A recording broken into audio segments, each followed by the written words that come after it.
Some people go to a comedy show to laugh. I look like I f***ed a pig. Do I still owe your mum money? Is she annoyed, is she?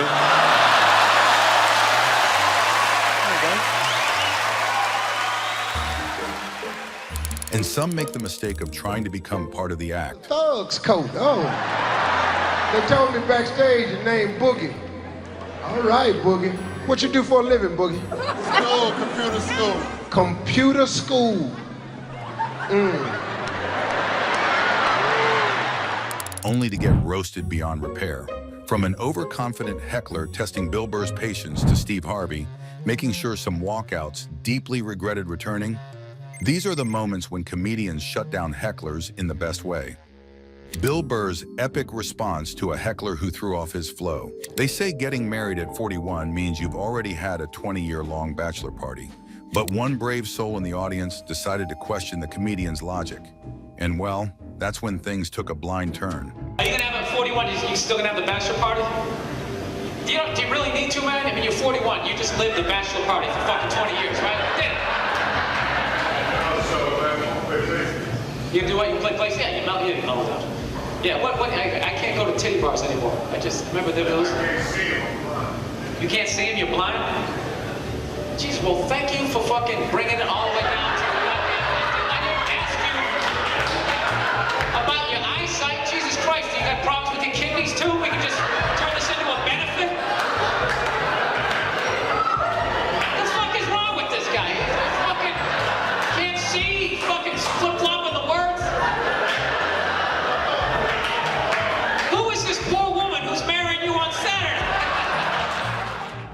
If getting married wasn't enough stress, our man here also had to survive a full-blown comedic takedown.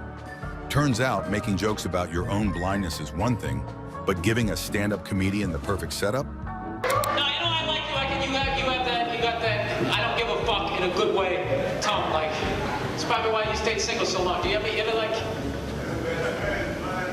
the best man is blind too? Really? Yeah. Well, first of all, you're not fucking blind. You know what? You're looking around too much. You're not doing this shit. You're like, first of all, you were blind. What the fuck are you looking back at him for? You need to work on your fake blind shit. Jesus Christ. You really tried to make me look like an asshole there. I couldn't see with the fucking lights. All of a sudden I see this guy, this blind guy. Oh, with this guy right here with the red shirt. I mean, with the clothing. Where are you again? Just direct my head. Oh, there you are. Jesus Christ. Is that what you do? You do shit like that? I appreciate a good scam, man. That's not fucking better than that. You know what I mean? Now that's just asking for trouble. And trust us, this comedian did not let the moment out of sight. What? There's no scam? You guys are all fucking blind.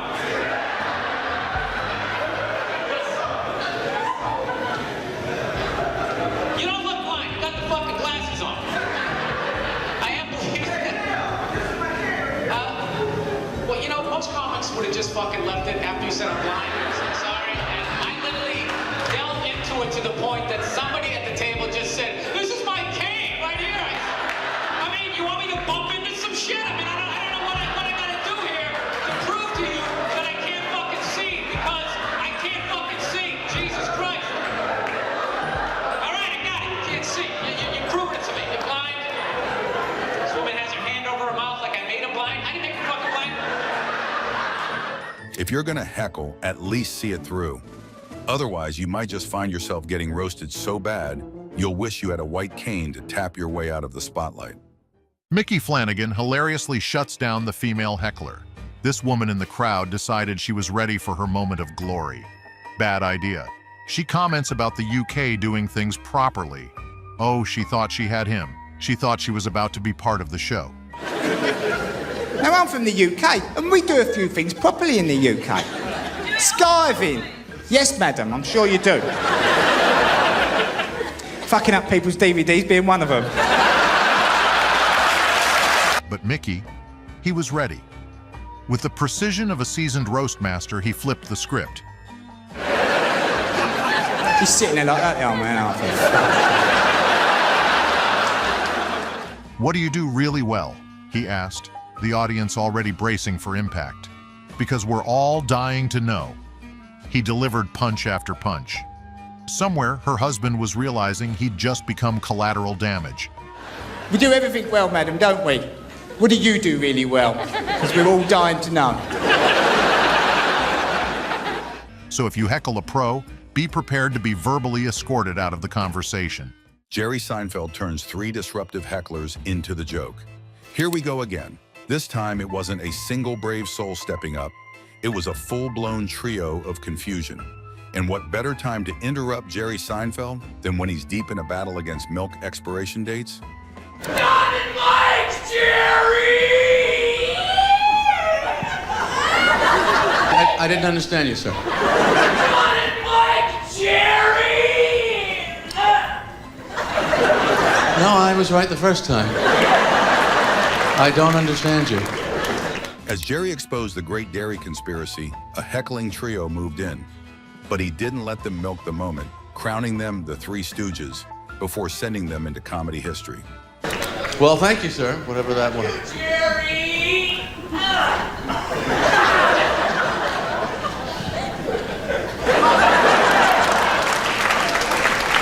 I can't believe I paid for this guy to be here.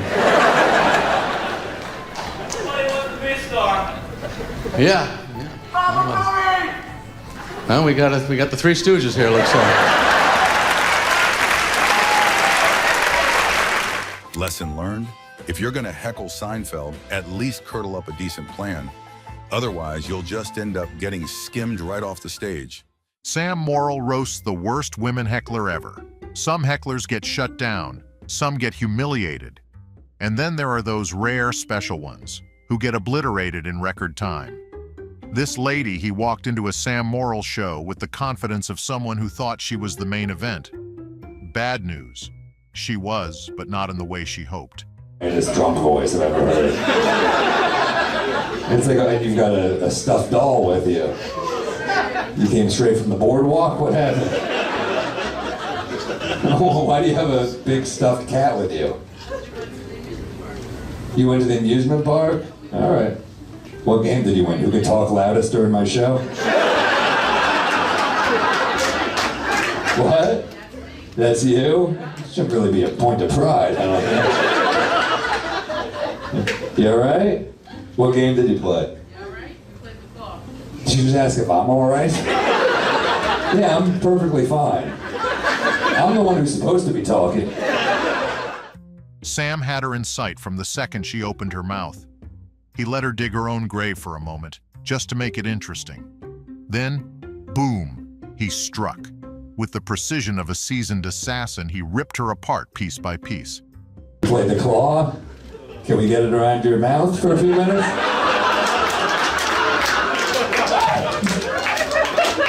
Fantastic. You know what you just won at this comedy show? Self-awareness. The crowd was loving it, but the heckler, realizing in real time that she had made a huge mistake. I don't think you're going to be a very good nurse, I gotta be honest.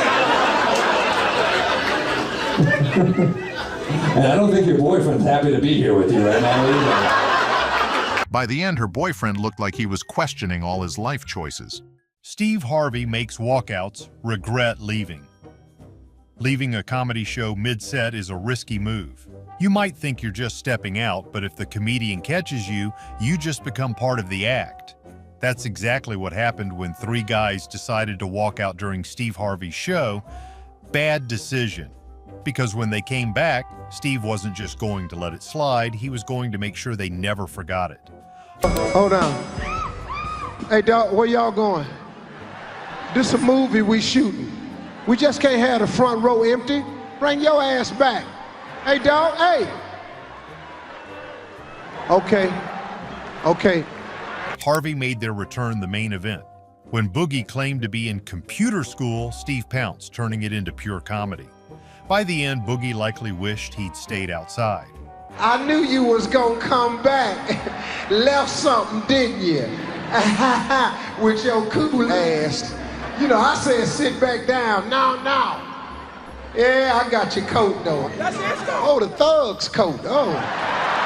They told me backstage your name Boogie. All right, Boogie. What you do for a living, Boogie? School, computer school. Computer school.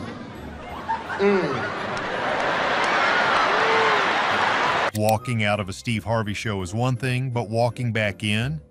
That's an invitation for public humiliation. Next time, these guys might just hold it in, both their bladders and their bad decisions. Sam Morrill roasts the most annoying heckler of the night. Some hecklers just want attention, others want a debate. And then there are the ones who don't even seem to know why they're interrupting. That was the case with this woman who planted herself in the middle of Sam Morrill's set like an unwanted sequel. But if she thought she was going to derail the show, she clearly underestimated the man with the mic. Yeah. Oh, thank you. Oh, yeah. Yeah, I did. Yeah. You just got your fucking feet on the stage, too. You're very... Yeah. You don't give a fuck? No, I mean, I figured that out. It's weird that became a point of pride. Morrill dismantled her, from her misplaced confidence to her boyfriend's silent regret.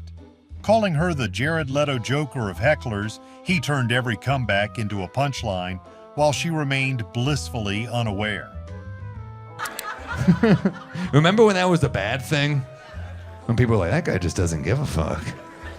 But I think white women have stolen that and weaponized it.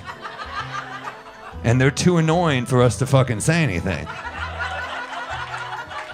I think most guys are like, yeah, I just don't want to deal with this, whatever. Yeah, you don't give a fuck. It's very admirable, whatever you say. There's a lesson here. If you're going to interrupt a comedian, at least be good at it. Otherwise, you're just handing them new material at your own expense. And judging by that boyfriend's face, he's already paid enough. You'd think after seeing how the last heckler got handled, people would learn to stay quiet. But nope, next up, someone actually thought it was a good idea to interrupt Ricky Gervais in the middle of a discussion. Ricky Gervais savagely shuts down a heckler.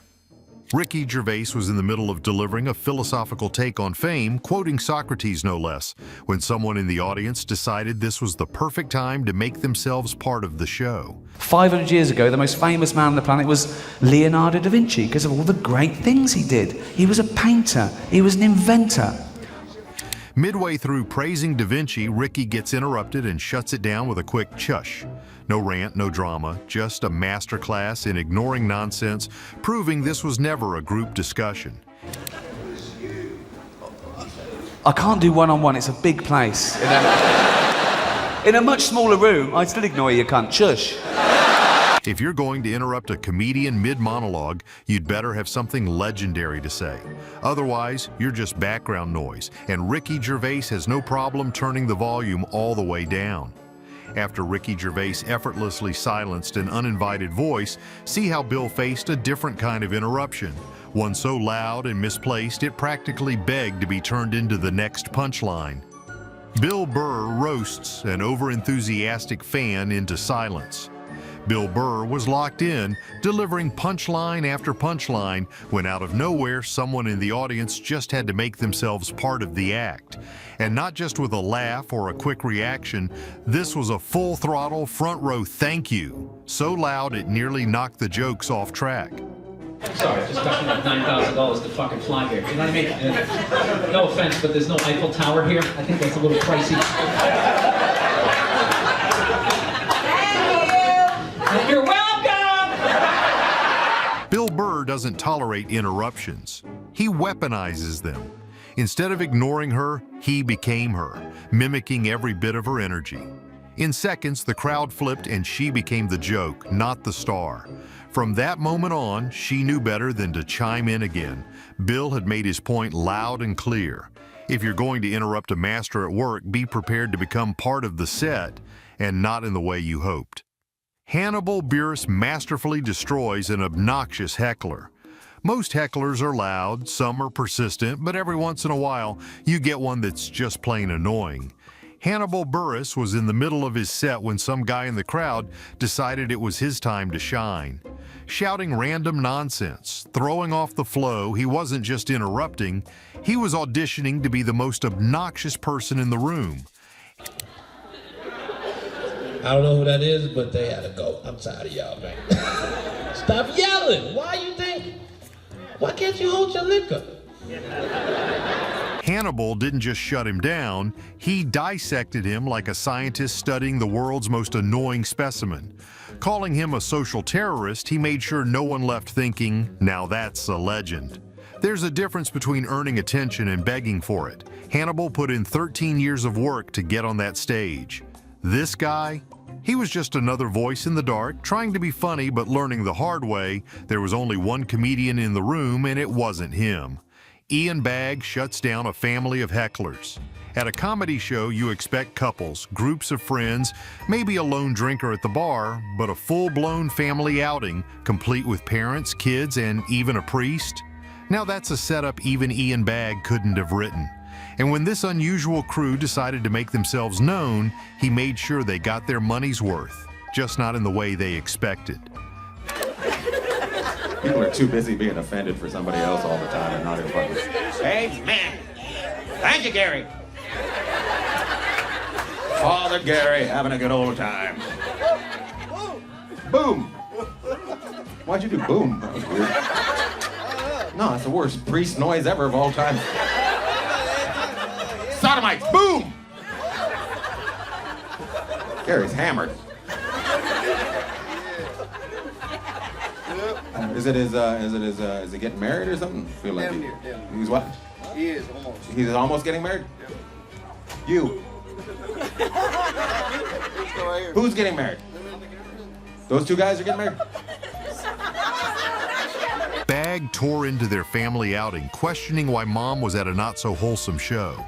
The mustache-challenged sons became prime targets, and just when it couldn't get better, the priest unintentionally fueled the fire. Not together? Who are you?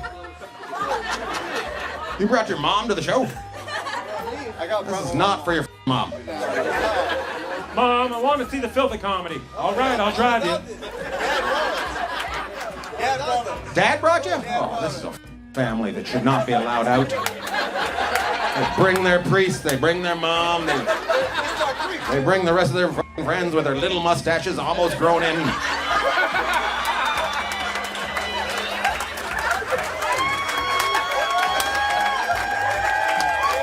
I found out last week they were going, oh, look, just you go over there and rub your face on them. Go show them what a real mustache feels like. Tickle them from an inch away. Some people come to comedy shows to laugh, others come to get roasted. But bringing your entire family, including a priest, to an Ian Bagg show, that's just setting yourself up for a spiritual awakening you'll never forget. If there's one thing these hecklers learned, it's that trying to challenge a comedian never ends well. From brutal comebacks to perfectly timed roasts, these moments prove that the mic always wins. The stage belongs to the comedian and the audience. They're just there to enjoy the show. So, next time you're at a comedy show, remember to sit back, laugh, and don't become the next viral takedown. Which takedown was your favorite? Let us know in the comments.